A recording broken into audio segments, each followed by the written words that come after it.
उत्तर प्रदेश चुनाव में पहले चरण के उम्मीदवारों का चुनाव प्रचार हो रहा है और खास तौर पर मजलिस के राष्ट्रीय अध्यक्ष बैरिस्टर असदुद्दीन ओवैसी अपने सहयोगी दलों के साथ और वहां पर एमआईएम के प्रदेश अध्यक्ष शौकत अली और एमआईएम के प्रवक्ता सैयद असीम ओकार ये सारे लोग चुनाव प्रचार कर रहे हैं।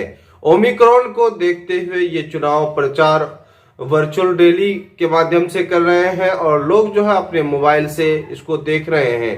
खास तौर पर बताते चले इस वक्त जो है जहां पर एमआईएम के सभी उम्मीदवार जो वहां पर हैं, पहले चरण में मतदान होना है, उन उम्मीदवारों का जनसंपर्क अभियान डोर टू डोर कैंपेनिंग ये चल रहा है। 14 उम्मीदवार पहले चरण में इनके हैं और 14 उम्मीदवार में 10 उम्मीदवार मुस्लिम उम्मीदवार हैं और 4 उम्मीदवार गैर मुस्लिम उम्मीदवार हैं। लगातार इन लोगों का चुनाव प्रचार जमीनी स्तर पर चल रहा है, लेकिन मजलिस वहां पर पूरी ताकत झोंक दी है। अब देखना यह है कि इस तरह का चुनाव प्रचार कर रहे हैं और खुद बैरिस्टर असदुद्दीन ओवैसी साहब वहां पर सभा को संबोधित करते हैं, हर विधानसभा को लेकर लगातार वहां पर संबोधित कर रहे हैं। इसका असर किस तरह से डाल रहा है?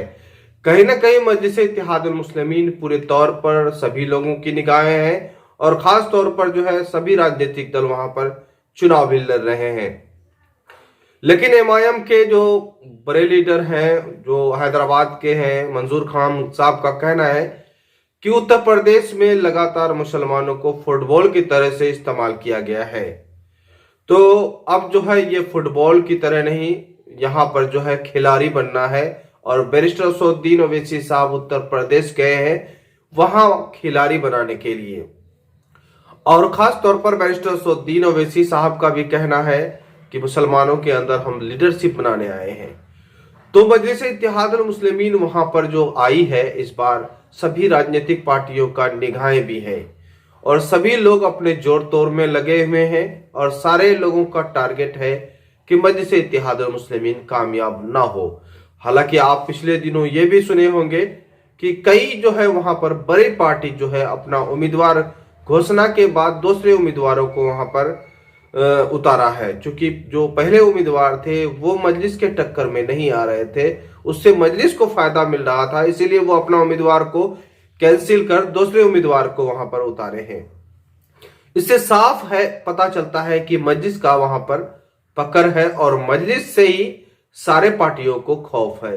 कहीं ना कहीं बैरिस्टर असदुद्दीन ओवैसी मुसलमानों के नेता हैं और साथ ही साथ इस बार जो है मजलिस वहां पर जो पूरी तैयारी के साथ काम कर रहे हैं, इसको लेकर ज्यादा ही चिंतित नजर आ रहे हैं। अब देखना यह है कि उत्तर प्रदेश की जनता जो पहले चरण पे 14 उम्मीदवार हैं और 10 फरवरी को इनका मतदान होना है और जिसको लेकर बैरिस्टर असदुद्दीन ओवैसी पूरा कोशिश कर रहे हैं और साथ ही साथ उनके उम्मीदवार और कार्यकर्ता काफी मेहनत कर रहे हैं। हालांकि बैरिस्टर असदुद्दीन ओवैसी ने पहले ही शोषित वंचित समाज सम्मेलन के माध्यम से पश्चिमी उत्तर प्रदेश का दौरा किए थे और कई विधानसभाओं में उनका सभा हुआ था।